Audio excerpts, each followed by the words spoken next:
اعوذ باللہ من الشیطان اللعین الرجیم بسم اللہ الرحمن الرحیم الحمد للہ والصلاۃ علی اہلہا اما بعد فقد قال اللہ تبارک و تعالی فی محکم کتابہ المجید و فرقانہ الحمید وقولہ الحق وہو اصدق الصادقین بسم اللہ الرحمن الرحیم وکلا نقص علیک من انباء الرسل ما نثبت بہ فؤادک وجاءک فی ھذہ الحق وموعظۃ وذکریٰ للمؤمنین۔ ناظرین محترم، برس رمضان کی خصوصی ٹرانسمیشن میں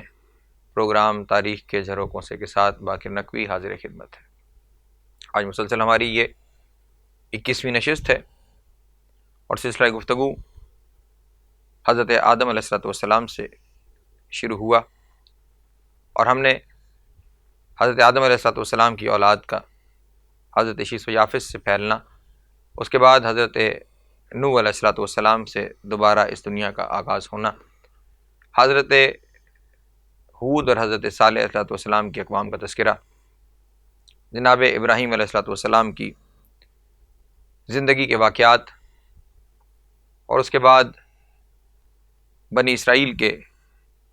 پیغمبروں کا تذکرہ، اور پھر حضرت اسماعیل علیہ السلام کی اولاد کا ذکر آپ کے سامنے بیان کیا گیا۔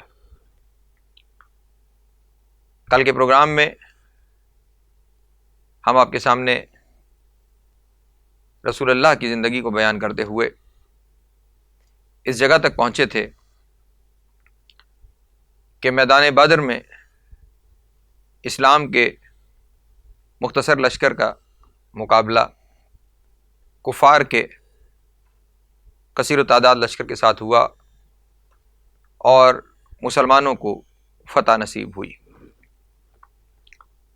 لیکن اس جنگ میں بنی امیہ کے 3 اہم ترین افراد عتبہ، شیبہ اور ولید قتل ہو گئے۔ جس طرح کل آپ کے سامنے بیان کیا تھا کہ عتبہ کیونکہ ہندہ کا باپ تھا اور ولید ہندہ کا بھائی تھا اور شیبہ اس کا چچا تھا، تو جب ان کے قتل کی خبر مکہ میں پہنچی تو اس کے گھر میں کوہرام برپا ہو گیا اور اس نے اس بات کو ٹھان لیا کہ میں اپنے ان عزیزوں کا بدلہ مسلمانوں سے لے کر رہوں گی، اور بالخصوص وہ جناب حمزہ کی جان کے درپے ہوئی، اور اس نے یہ طے کیا کہ جناب حمزہ کو کسی بھی طرح سے قتل کیا جائے۔ وہ خود ابو سفیان کے ساتھ مختلف قبیلوں کے پاس گئی، مختلف جگہوں کا دورہ کیا، اور پورے 1 سال کی مسلسل محنت اور جد و جہد کے بعد انہوں نے 10,000 کا لشکر تیار کر کے مدینے پہ حملہ کرنے کی تیاری شروع کر دی۔ اس نے ایک حبشی غلام کو کچھ لالچ دے کر، کہ جن میں کچھ غیر اخلاقی لالچیں بھی تھیں، اس بات پر آمادہ کیا کہ وہ حضرت حمزہ کے سینے میں نیزہ مار کر انہیں شہید کرے۔ جب 1,000 کا لشکر مکہ سے روانہ ہونے لگا، معذرت چاہتا ہوں 10,000 کا لشکر مکہ سے روانہ ہونے لگا، تو حضرت عباس ابن عبد المطلب کے ذریعے ایک مخبر نے رسول اللہ کو یہ پیغام دے دیا کہ وہاں سے مکہ سے لشکر روانہ ہو چکا ہے مدینہ پر حملہ کرنے کے لیے۔ رسول اللہ مدینہ سے ایک لشکر لے کر کوہ احد کی جانب روانہ ہوئے، اور جنگ کی اسٹریٹجی یہ طے پائی کہ پشت پر احد کو لیا جائے گا اور سامنے کے جانب کفار کا لشکر ہوگا تو ان سے جنگ کی جائے گی۔ اس سفر کے دوران کہ جب یہ مدینے سے نکل کے احد کی جانب روانہ ہوئے، تو اس دوران عبداللہ ابن ابی وہ 1/3 لوگوں کو لے کر الگ ہو گیا، تو مسلمان کل 1,000 باقی بچ گئے کہ جنہوں نے اس 10,000 کے لشکر کا مقابلہ کرنا تھا۔ جب رسول اللہ کا لشکر کوہ احد کے دامن میں پہنچا تو رسول اللہ نے لشکر کو باقاعدہ ترتیب دیتے ہوئے 50 تیر اندازوں کا ایک دستہ ایک درے پر معین کیا کہ تم لوگ یہاں پہ کھڑے رہو، جنگ میں ہمیں فتح ہو جائے یا شکست ہو جائے، تم نے اسی جگہ پر قائم رہنا ہے اور اپنی جگہ نہیں چھوڑنی۔ اس جگہ پر اس خصوصی دستے کو معین کرنے کی وجہ یہ تھی کہ یہاں پہ ایک درہ موجود تھا کہ جس کی وجہ سے گئے ہوئے لوگ پلٹ کر اس درے کے ذریعے مسلمانوں پر حملہ آور ہو سکتے تھے۔ اس لیے اس درے کی حفاظت کے لیے رسول اللہ نے تیر اندازوں کا ایک دستہ وہاں پر معین کر دیا تھا تاکہ اس جانب سے کوئی ہم پہ حملہ نہ کر سکے۔ جب دونوں لشکروں کا آمنا سامنا ہوا اور جنگ کا طبل بج گیا اور دونوں لشکروں کی آپس میں لڑائی شروع ہو گئی، تو اسی دوران کفار کے لشکر کو شکست ہونے لگی، ان کے پاؤں میدان سے اکھڑنے لگے اور وہ میدان جنگ سے فرار اختیار کرنے لگے۔ جب وہ بھاگ رہے تھے تو جو کچھ ان کے پاس تھا، چاہے وہ تلواروں کی صورت میں تھا یا عمدہ باؤں کی صورت میں تھا، وہ وہیں پہ میدان جنگ میں چھوڑ کر بھاگنے لگے تاکہ انہیں بھاگنے میں آسانی ہو۔ ان کو بھاگتے ہوئے دیکھ کر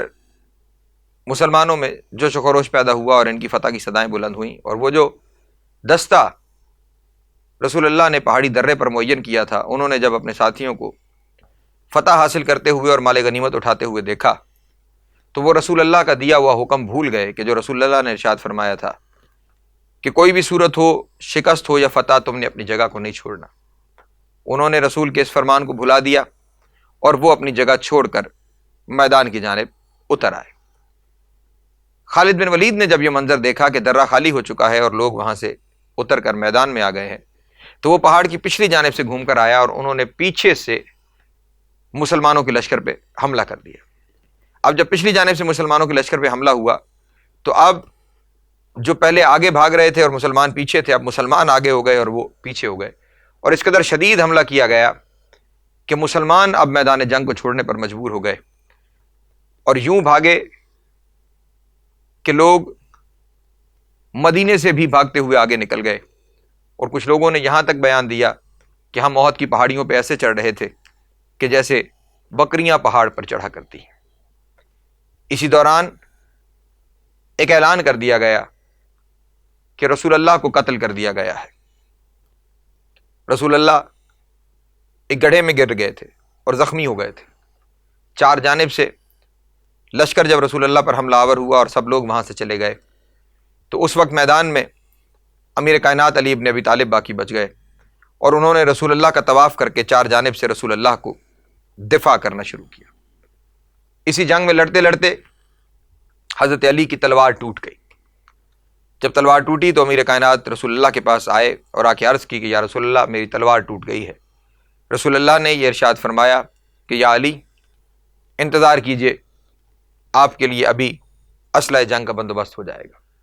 حالانکہ ابھی کچھ دیر پہلے اسی میدان جنگ میں ایک اور صحابی کی لڑتے ہوئے تلوار ٹوٹی تھی، اور جب وہ رسول اللہ کے پاس شکایت لے کر آیا تو رسول اللہ نے زمین پہ پڑی ہوئی ایک لکڑی اٹھا کر اس کے ہاتھ میں دی، تو وہی لکڑی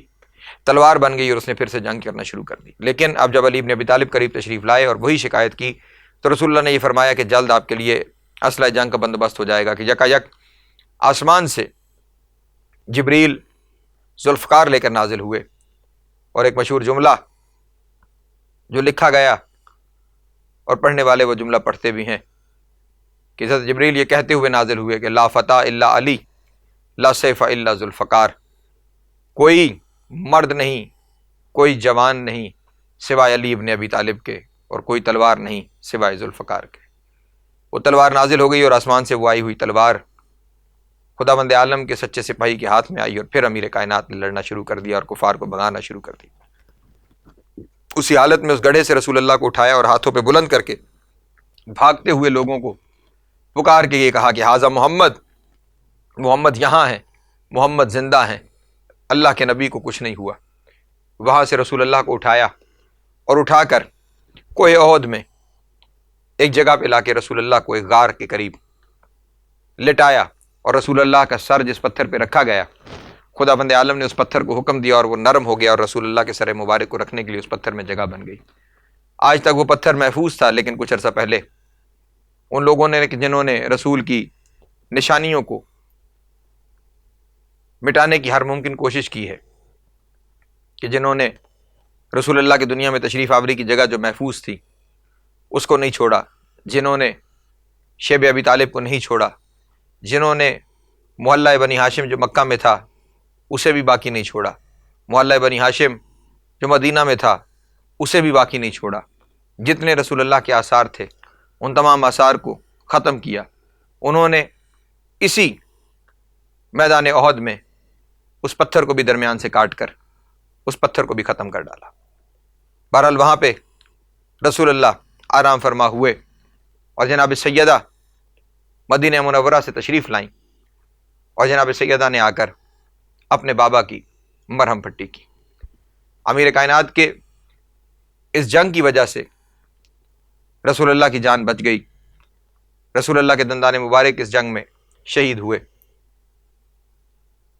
لیکن علی کی جمع مردی اور بہادری کی وجہ سے کفار کا وہ لشکر اپنا ارادہ پورا نہ کر سکا اور وہاں سے واپس پلٹ گیا۔ وہ یہ طے کر کے آئے تھے کہ ہم رسول اللہ کو بھی خدا نخواستہ شہید کر دیں گے اور ہم مدینے کو بھی تاراج کر دیں گے، لیکن امیر کائنات کی جمع مردی کی وجہ سے وہ اپنے دونوں ارادوں میں ناکام رہے،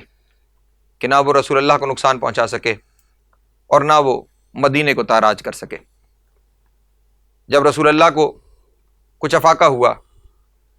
تو اس وقت رسول اللہ نے پوچھا کہ میرے ساتھی کہاں گئے، تو بتایا گیا کہ اس جنگ کے ماحول کی وجہ سے اکثریت میدان جنگ کو چھوڑ کے بھاگ چکی ہے۔ تو اس وقت رسول اللہ نے امیر کائنات سے بھی یہ سوال کیا کہ اے علی، جب سب چھوڑ کے چلے گئے تو آپ بھی مجھے چھوڑ کے کیوں نہ گئے؟ تو اس وقت میرے مولا نے وہ جواب دیا کہ جو تاریخ میں سنہرے حروف سے لکھا جائے گا۔ فرمایا اکفر بعد الایمان، یا رسول اللہ کیا میں ایمان لانے کے بعد کافر ہو جاتا؟ میں کبھی بھی آپ کو چھوڑ کر نہیں جا سکتا۔ جب لوگ پلٹ کر آئے تو رسول اللہ نے ان سے سوال کیا کہ تم کیوں چلے گئے تھے؟ تو انہوں نے یہ جواب دیا کہ اعلان ہو گیا تھا کہ آپ شہید ہو گئے ہیں، آپ کو قتل کر دیا گیا ہے۔ تو پھر ہم نے سوچا کہ جب آپ ہی نہ رہے تو ہم یہاں پہ رہ کے کیا کریں گے، اس لیے ہم میدان جنگ کو چھوڑ کے چلے گئے۔ تو اس وقت رسول اللہ پھر امیر کائنات کی جانب متوجہ ہوئے اور کہا علی تم نے ان کا بیان سنا، تم کیوں نہیں چھوڑ کے گئے؟ تو اس وقت امیر کائنات نے دوسرا جواب ارشاد فرمایا کہ یا رسول اللہ، اگر آپ ہی نہ رہتے تو پھر میں رہ کے کیا کرتا؟ آپ کے بعد اس زندگی کی کیا ضرورت ہے کہ جس میں آپ ہی نہ ہوں؟ اس لیے میں نے یہاں سے جانا گوارہ نہیں کیا۔ بہرحال امیر کائنات کی اس ثابت قدمی کی وجہ سے کفار اپنے منصوبے میں کامیاب نہ ہو سکے، لیکن ایک کام جو ہندا کرنے میں کامیاب ہو گئی، وہ ہندا کے جو آتے ہوئے خود اپنی زبان سے اشعار پڑھ کے اپنے لشکر کے جوش ولولے کو بڑھا رہی تھی، اور عجیب لفظ اپنی زبان سے جاری کیے ہوئے تھی کہ نحن بنات طارق نمشی علی نمارق۔ وہ عورت اس حبشی کے ذریعے اس عمل میں کامیاب ہو گئی کہ اس نے اس حبشی کے ذریعے جناب حمزہ کو شہید کروا دیا، اور جب جناب حمزہ شہید ہو گئے تو وہ جناب حمزہ کے لاشے کے پاس آئی اور اس نے جناب حمزہ کے شکم مبارک کو چاک کیا اور جناب حمزہ کا کلیجہ نکالا اور اس کلیجے کو اپنے دانتوں سے چبانے کی کوشش کی۔ اس نے جسم مبارک کا مسئلہ کیا، ناک اور کان قطع کیے اور ان کا ہار بنا کر اس نے اپنے گلے میں ڈالا، گویا بتانا چاہ رہی تھی کہ میں نے بدلہ لیا ہے اپنے باپ، اپنے چچا اور اپنے بھائی کا۔ اسی عورت کی نسل نے بعد میں میدان کربلا میں اولاد علی کے ساتھ بھی وہی ظلم کیا۔ کہ شہادت کے بعد لاشوں تک کو پامال کیا گیا۔ سامعین محترم، آج ماہ رمضان المبارک کی 21 تاریخ ہے۔ یہ وہ مشکل ترین دن ہے کہ اس دن وہ ہستی کہ جو ہر میدان جنگ میں اسلام کے لیے نصرت کا عمل سر انجام دیتی رہی، جو ہر میدان جنگ میں فتح کا علم اٹھائے رہی، جس نے ہمیشہ کفر کو نیست و نابود کیا، جس نے ہر مشکل مرحلے پر رسول اللہ کی جان بچائی، جو روز اول سے لے کر، اور اس روز اول سے میری مراد وہ دن ہے کہ جس دن رسول اللہ نے اعلان رسالت فرمایا، اس دن سے جس نے انا ناصر یا رسول اللہ کہہ کر رسول اللہ کی نصرت کا وعدہ کیا تھا، اور پھر اس نصرت کے وعدے کو ایسے نبھایا کہ اگر بچپن میں رسول اللہ نے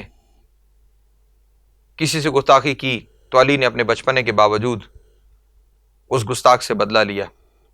اور دوبارہ اس گستاخ کو کبھی رسول اللہ کی گستاخی کی جرأت نہ ہوئی۔ اور پھر شب ہجرت کہ وہ موت کا بستر کہ جس پہ کوئی لیٹنے کو تیار نہیں ہو رہا تھا، علی اپنی جان قربان کر کے رسول اللہ کے بستر پر لیٹ گئے اور رسول اللہ کی جان کو بچا لیا۔ پھر اس کے بعد میدان بدر کے جس میں علی کی جمع مردی کی وجہ سے اسلام کو فتح نصیب ہوئی، اور پھر وہ میدان احد جو آج آپ کے سامنے بیان کیا گیا، اس میدان احد میں اسی علی کی بہادری کی وجہ سے رسول اللہ کی جان بچ گئی، اسی علی کی جمع مردی کی وجہ سے مدینہ تاراج ہونے سے بچ گیا، اسی علی کی بہادری کی وجہ سے مسلمانوں کی عزت اور ناموس بچ گئی۔ اگر یہ علی نہ ہوتے تو شاید مدینہ بھی تاراج ہو جاتا، اور خدا نخواستہ اللہ کے رسول کی جان بھی شدید خطرے میں پڑ جاتی۔ لیکن امیر کائنات نے اپنی جان کو خطرے میں ڈال کر ایک اکیلا شخص ہزاروں کے لشکر سے لڑتا رہا، اور خود یہ ارشاد فرمایا کرتے تھے کہ اگر پورا عرب مل کر بھی مجھے علی ابن ابی طالب کے مقابلے میں آ جائے تو پھر یہ کسی کی جرأت نہیں ہے کہ وہ مجھے ہرا سکے، کہ اس مقابلے میں مجھے شکست ہو سکے۔ اسی علی کو دھوکے کے ساتھ نماز کی حالت میں شہر کوفہ میں زخمی کر دیا گیا۔ 19 ماہ رمضان نماز فجر کے وقت نماز کے سجدے میں امیر کائنات کے سر پہ ضرب لگائی گئی، اور سر مبارک شکستہ ہو گیا۔ زخمی حالت میں جب امیر کائنات کو گھر لایا گیا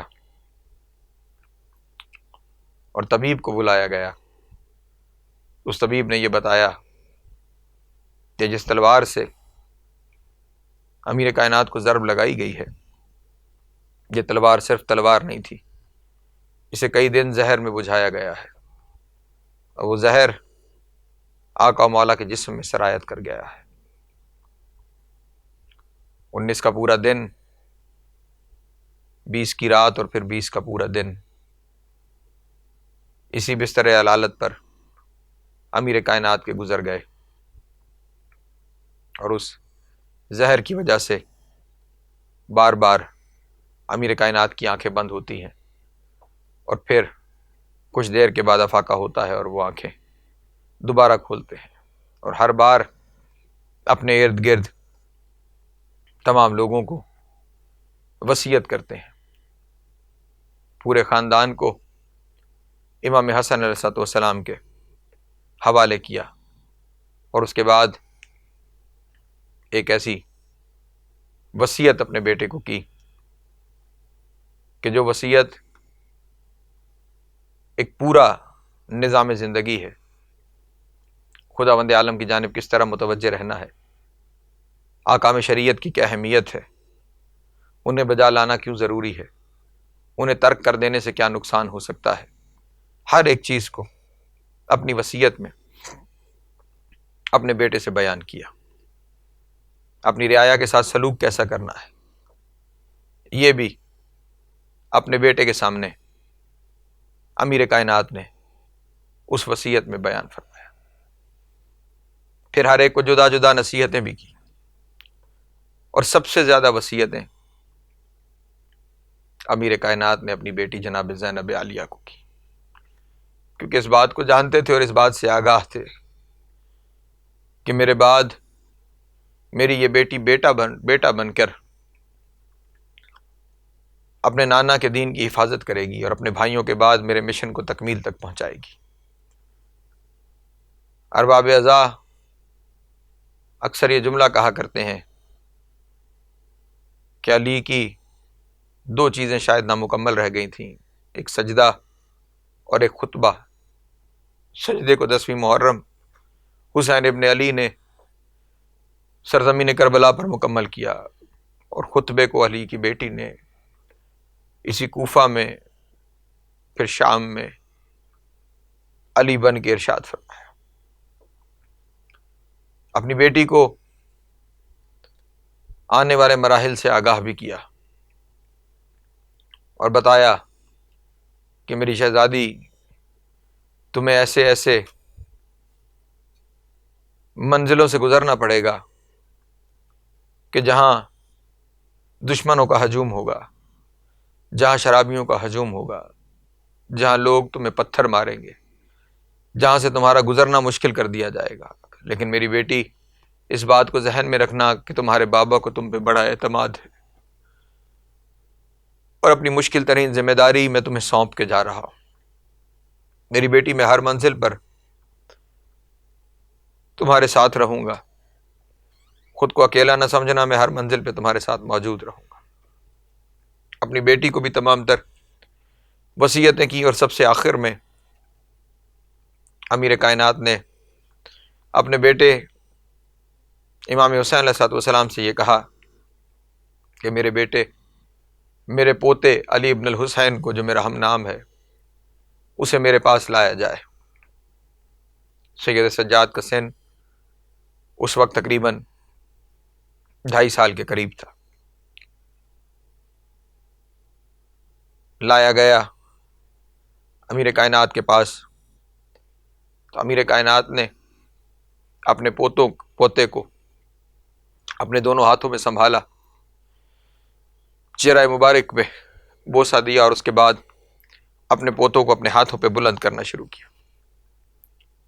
سب ارد گرد دیکھنے والوں نے یہ سمجھا کہ شاید اپنے پوتے کے سینے پر بوسہ دینا چاہتے ہیں، لیکن دیکھنے والوں نے دیکھا کہ علی نے نہ اپنے پوتے کی گردن چومی، نہ ان کو سینہ چوما، بلکہ سید سجاد کو اپنے کانپتے ہوئے ہاتھوں پہ اتنا بلند کیا کہ سید سجاد کے ننھے ننھے پاؤں کے تلوے امیر کائنات کے ہونٹوں کے قریب پہنچے، اور میرے مولا نے اپنے پوتے کے پاؤں کے تلووں کو چومتے ہوئے یہ ارشاد فرمایا، سلام ہے ان پاؤں پر جو کربلا سے لے کر کوفہ اور کوفہ سے لے کے شام تک مشکل سفر کریں گے، لوگ پتھر ماریں گے اور ان پاؤں میں کانٹے بھی چبھتے چلے جائیں گے،